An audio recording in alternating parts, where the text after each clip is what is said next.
في كل المظاهرات والاعتصامات وفي أي حراك وفي أي مسج وفي أي شو بيقولوا قدام زريعة، قدام شجرة، قدام كرسي، قدام أي شيء، نكتب القرار 2254 على كرتونة في المظاهرات مربعة مستطيل اللي هي، وأن نتداوله بكثافة شديدة، وأن يتم تطوير هذا الموضوع مستقبلا عبر رسم خارطة سوريا، وأن نكتب عليها 2254 بالألوان التي نريدها، كي نؤكد على أن السوريين جميعا معنيين بهذا القرار، بهذا الخلاص، وعلى المجتمع الدولي أن يناضل معنا من أجل تحقيق هذا القرار.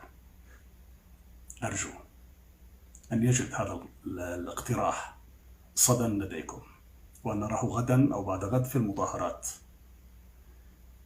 أرجو ذلك.